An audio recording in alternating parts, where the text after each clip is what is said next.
If California's salmon population is to have any chance of survival, our complex water system needs to be operated responsibly.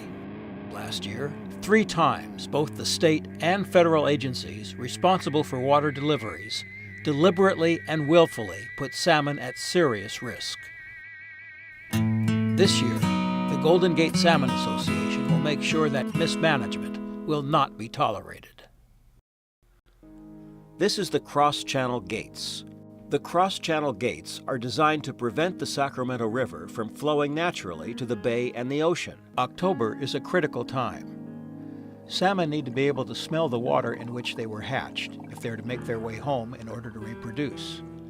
If the cross-channel gates are not closed at the right times, the salmon returning from the ocean to spawn in their native streams of the McCollum River can't pick up the smell they need to guide them home.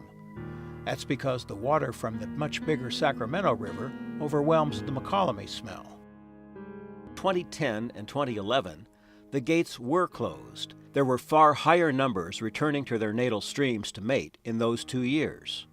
But in 2012, the Bureau of Reclamation decided to send the water south instead of using it to ensure the survival of the river's salmon run.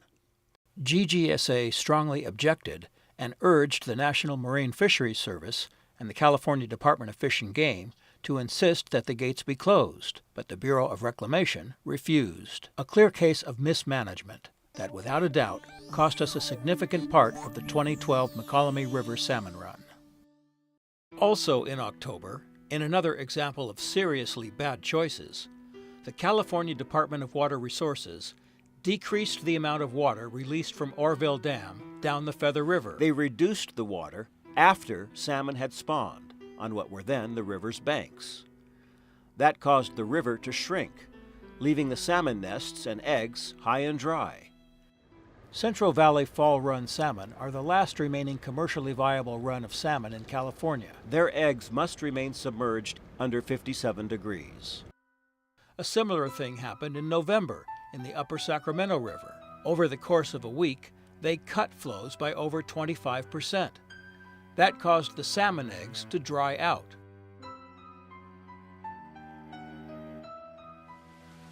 What made it even worse, a very large storm with heavy rain was predicted.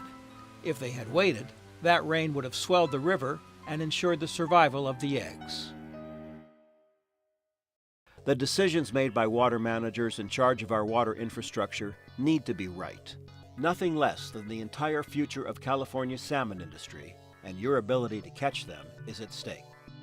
Join GGSA to help salmon survive and recover. We can fix these problems, and we will.